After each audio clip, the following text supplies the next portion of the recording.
আসসালামু আলাইকুম। আশা করছি সবাই ভালো আছেন। আজকে আপনাদের জন্য কলা দিয়ে পাউরুটি বানানোর একটি সহজ রেসিপি নিয়ে আসলাম। তো এই রেসিপি দেখার পর কলা যদি কালো হয়ে যায় বা অনেক বেশি নরম হয়ে যায় তাহলে আর ফেলে দেওয়ার দরকার নেই বা কে খাবে সেই টেনশনের আর দরকার নেই। ঝটপট এই পাউরুটিটা তৈরি করে ফেলবেন। আর দেখতেই পাচ্ছেন কতটা নরম হয়েছে এটা। খেতেও কিন্তু এটা অসাধারণ ছিল। তো চলুন শুরু করা যাক। প্রথমেই আমি একটা হিট প্রুফ বোল নিয়ে নিয়েছি। এবার এখানে আমি দুইটা কলাকে ভালোভাবে কাঁটা চামচের সাহায্যে ম্যাশ করে নিচ্ছি।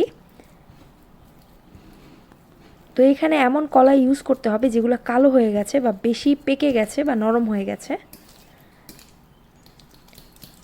তো খুব ভালোভাবে এটাকে পেস্ট বানিয়ে ফেলেছি আমি। এবার আমি এখানে 2 কাপ পরিমাণ ময়দা দিয়ে দিচ্ছি,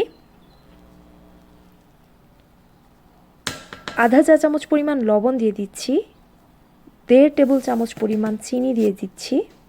যেহেতু কলাটা মিষ্টি থাকে তাই চিনির পরিমাণটা কমই দিতে হবে। আধা টেবিল চামচ পরিমাণের মতো ইস্ট দিয়ে দিলাম। এবার সব কিছুকে আমি একটু মিশিয়ে নিচ্ছি।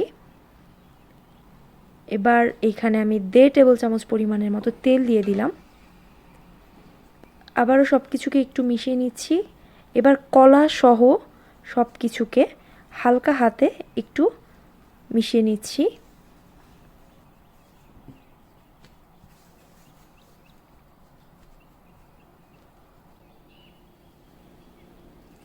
ওয়ান ফোর্থ কাপের মতো হালকা গরম দুধ এখানে দিয়ে দিচ্ছি। আপনারা চাইলে দুধের পরিবর্তে পানি ব্যবহার করতে পারেন, কোনো সমস্যা নেই। তো এবার হাত ইউজ করতে হবে, কারণ যেহেতু এখানে কলা ইউজ করেছি, এটা নাড়ানি দিয়ে যদি মিক্স করি তাহলে কলাটা সব জায়গায় কিন্তু সমানভাবে মিক্স হবে না, তাই হাত ইউজ করতে হবে। তো এবার আমি এইখানে আরও হাফ কাপের মতো ময়দা অ্যাড করব। তো আধা কাপ ময়দা আমি একবারে অ্যাড করব না, আমি অল্প অল্প করে অ্যাড করব আর মথতে থাকবো।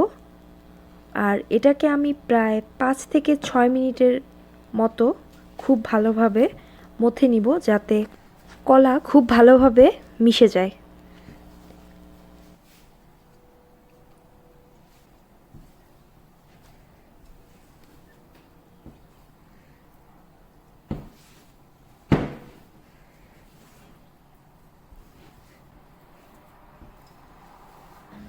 তো মথা হয়ে গেছে। আমি এবার এটাকে 2 থেকে 6 ঘন্টার জন্য একটা গরম জায়গায় রেখে দিব।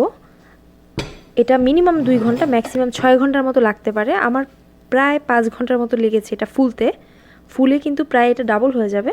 ডাবল না হওয়া পর্যন্ত কিন্তু অপেক্ষা করতে হবে। তো আমি এটাকে সাধারণত ওভেন লাইটের নিচে রাখি, আপনারা চুলার উপরের দিকে সাইডে রাখতে পারেন। তো আমি এবার বাতাসগুলো ভালোভাবে বের করে দিচ্ছি প্রেস করে।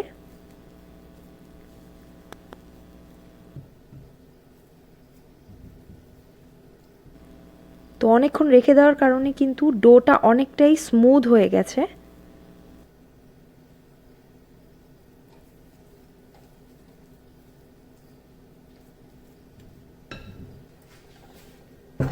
এবার আমি আমার চপিং বোর্ডে সামান্য ময়দা ছড়িয়ে নিচ্ছি আর ডোটাকে আমি আবারও মথে নিচ্ছি। এবারে ডোটাকে মথতে আমি 1/4 কাপের মতো ময়দা ইউজ করব। আর ডোটা কিন্তু একদম শক্ত বানানো যাবে না, মানে বেশি করে ময়দা মিশিয়ে এটাকে শক্ত বানানো যাবে না। ডোটা কিন্তু নরম থাকবে, না হলে ব্রেড বানানোর পরে কিন্তু ব্রেড শক্ত হয়ে যাবে যদি ডোটা শক্ত হয়। তো আমি এটাকে 3টা ভাগে ভাগ করে নিচ্ছি মথার সুবিধার জন্য। আপনারা ইচ্ছা করলে এটাকে কিন্তু আরও বেশি ভাগে ভাগ করে নিতে পারেন, কোনো সমস্যা নেই। তো এবার আমি এটাকে প্রায় 3 থেকে 4 মিনিট সময় নিয়ে মধ্যে থাকবো। আর এটাকে আমি রোল করব, ফোল্ড করব, বারবার রোল করব, ফোল্ড করব, এরকম করে কিন্তু মধ্যে থাকবো। আর ফোল্ড করার কারণে যেটা হবে, এটার ভিতরে অনেকগুলো ভাঁজ হবে। পাউরুটিটা ফুলে গেলে তখন এই ভাঁজগুলা খুব ভালোভাবে পাউরুটিটাকে আলাদা করতে হেল্প করবে। তো যদি নিচে লেগে যায়, একটা ছুরি ইউজ করে আপনারা এটাকে উঠিয়ে নিতে পারেন। আর আপনারা আপনাদের পছন্দ মতো যেই প্যান নেবেন এটাকে বেক করার জন্য, সেই প্যানের সাইজ অনুযায়ী ফোল্ড করে নেবেন। তো আমি কিন্তু এক একটা অংশকে প্রায় 6 থেকে 7 বারের মতো ফোল্ড করেছি ভালোভাবে মথার পরে। তো এটা অনেকটাই কিন্তু মসৃণ হয়ে যাবে। আর কলা থাকার কারণে কিন্তু আঠালো ভাবটা থাকবে, এটা ভালোভাবে মথা হয়ে গেলেও আঠালো ভাবটা থাকবে।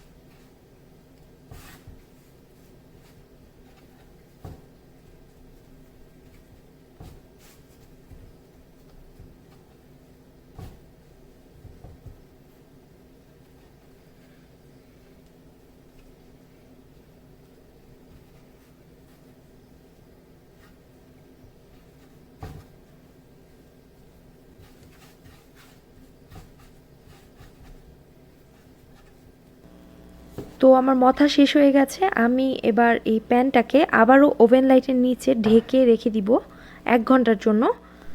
এটা মিনিমাম 20 মিনিট আর ম্যাক্সিমাম 1 ঘন্টা লাগতে পারে ফুলার জন্য। ফুলে কিন্তু প্রায় এটা ডাবল হয়ে গেছে। এবার আমি ওপরে এগ ওয়াশ করে নিচ্ছি। আপনারা এগ ওয়াশের পরিবর্তে বাটার অথবা মিল্ক ব্যবহার করতে পারেন, তবে ডিম ব্রাশ করলে কালারটা বেশি সুন্দর আসে। আর এটাকে অবশ্যই হালকাভাবে প্রেস করে ব্রাশ করতে হবে। এবার আমি উপরে সামান্য পরিমাণ সেসেমি সিড দিয়ে দিচ্ছি।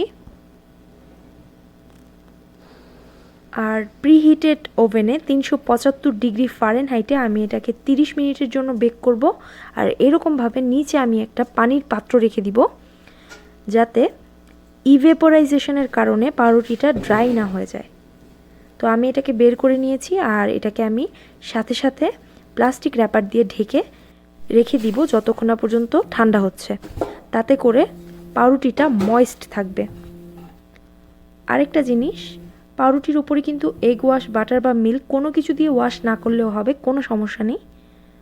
সেক্ষেত্রে উপরের লেয়ারটা হয়তো গোল্ডেন কালার আসবে না, কিন্তু এতে করে কিন্তু টেস্টের কোনো পার্থক্য হবে না। তো আমি পাউরুটি কেটে নিচ্ছি সকালের নাস্তার জন্য। এটা বানানো কিন্তু অনেক সহজ, অবশ্যই রেসিপিটি বাসায় ট্রাই করবেন। আর যদি আমার রেসিপিটি ভালো লেগে থাকে তাহলে আমার চ্যানেলে কিন্তু সাবস্ক্রাইব করতে ভুলবেন না, আর ভিডিওটিতে লাইক দিতে ভুলবেন না। তো আবার কথা হবে পরবর্তী ভিডিওতে। আজকে এখানেই বিদায় নিচ্ছি। সবাই ভালো থাকবেন। আল্লাহ হাফেজ।